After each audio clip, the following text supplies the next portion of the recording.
Konečne som našla spôsob, ako sa opäť dostať veľkolepo k moci.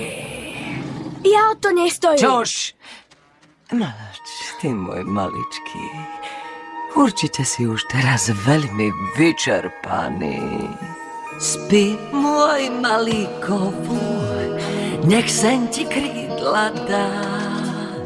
A raz, keď zmužnie detský hlas, budeš mocný kráľ. Dobrú noc, princ môj. Hneď ráno sa začneme dôsledne pripravovať. Vyhnali ma, ponížili, spoznala som krivdu len, vždy mi pritom navrúžili.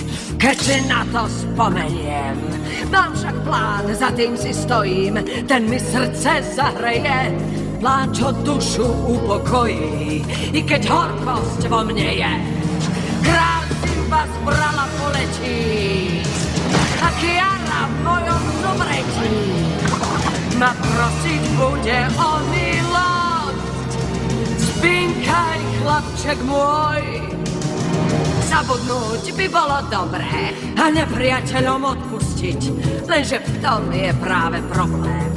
Ja ich nechcem nechať žiť. A tak spojenec tvoj mocný Simbu na strom zaženie?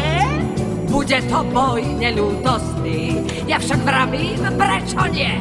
Už počujem ich zlostný rik, ich stony, nárek, vzdychy, krik. Ja porazím ich, stoj, čo stoj, spinkaj, chlapček môj. Nie si sám, veď Zira stráži ťa, snou nemusíš sa báť.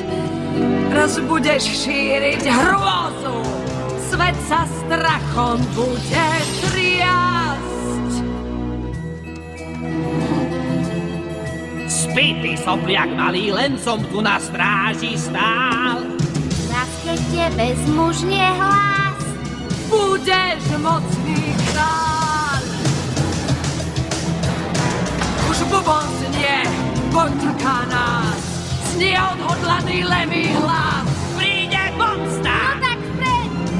Na nás čaká sláva, nadkovanie. chceme svoje práva a tie vezmeme si späť.